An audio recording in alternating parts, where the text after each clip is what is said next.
Le laboratoire de toxicologie génétique de l'Institut Pasteur de Lille travaille depuis de nombreuses années à rechercher le potentiel génotoxique de divers types de substances. La génotoxicité, c'est la toxicité pour le génome, c'est-à-dire pour l'ADN, notre patrimoine génétique. Alors c'est très important parce que des substances génotoxiques vont pouvoir entraîner des modifications stables et irréversibles de notre ADN.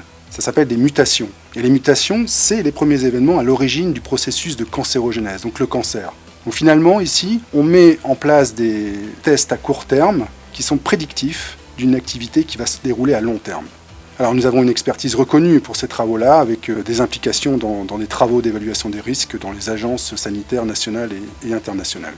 Depuis maintenant près de 10 ans, nous sommes également reconnus pour notre expertise vis-à-vis de la problématique de la toxicité des nanomatériaux. Alors 1 nanomètre, pour vous donner une idée de la grandeur de cette taille, c'est à peu près la molécule de glucose. Donc c'est extrêmement petit, et 100 nanomètres, c'est la taille moyenne d'un virus. Donc vous voyez, ce sont des très très petits objets qu'on retrouve d'ores et déjà dans de très nombreux produits de consommation. On en retrouve dans l'électronique, dans l'informatique, dans l'énergie et dans la médecine également.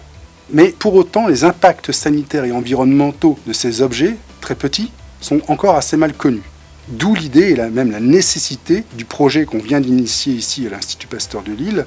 Alors, il y a 3 buts principaux très importants. Le premier, c'est de soutenir le développement et l'orientation des recherches et des connaissances en toxicologie et écotoxicologie des nanomatériaux. Le second but, c'est d'analyser les problématiques industrielles, qui ne sont pas les mêmes en fonction du domaine d'activité de l'industrie, bien évidemment. Enfin, le projet ambitionne d'intégrer la participation de la société civile à cette innovation partagée. Donc c'est un projet très ambitieux qui va rassembler académiques, industriels, institutionnels, afin de sélectionner et d'accompagner les innovations et les technologies de demain.